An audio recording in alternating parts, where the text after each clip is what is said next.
Now to the business report with Joel Crosskill.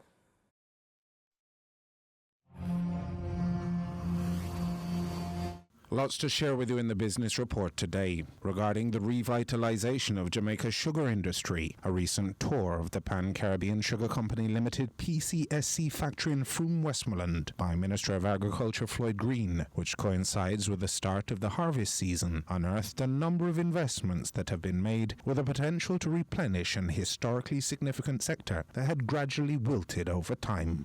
Farmers and manufacturers are now seeing the highest prices of sugar that they have seen in decades, right? And clearly, once the prices have gone up and once they're able to increase their efficiency, then they're able to operate more profitable enterprises. We are seeing, for the first in a long time, more farmers asking for land to increase cane production. We're seeing companies now asking for more land to increase cane production, and outside of that, we're seeing a brand new company looking to set up shop in Jamaica to start sugar production. So, I think it's an exciting time for our sugar industry again.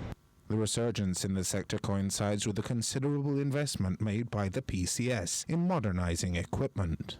We're very, very happy to see the latest investment by Pan-Caribbean Sugar, over $1 million United States dollars in farm equipment, agricultural equipment that will help them to run a much more efficient operation. So you would have seen they're now mechanizing their harvesting process, bringing in new harvesters, bringing in new balers, all sorts of equipment that are critical in our sugarcane industry. So we have to ensure that this new sugar industry that we build is built on private sector principles. Once we do that, it will be sustainable.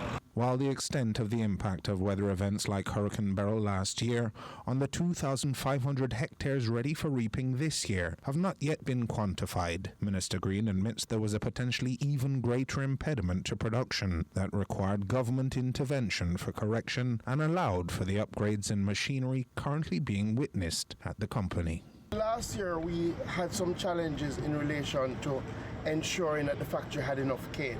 And as you know, our Appleton Sugar Factory would have closed down now over 3 years ago, but we still have farmers, good farmers in St. Elizabeth that were planting sugarcane, and there was a time that they had a transportation subsidy that helped them to bring the cane to Frome. That was done by Appleton. That came to an end, but they still needed some support. The government had not provided the support before that time, as we had provided in other parts of the country when the sugar factory was closed. So we decided to, on a short, sustained basis, on a basis of engaging the factory to ensure that they were making the investments needed to pull up their efficiency, to provide some support directly to the farmers to be able to transport the cane to the Frome Sugar Factory. Chinese name is Zhu Zhang.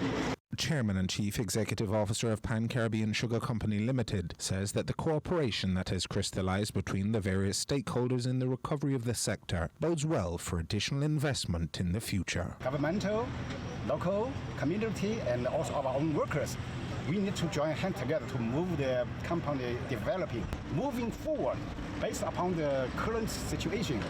Now you can see we have some development based upon those new equipment introduction, and we are looking for a better production ratio than before with the help of this new equipment. And if it turns out to be good, then more investment will come. And that was your business report. I'm Joel Crosskill.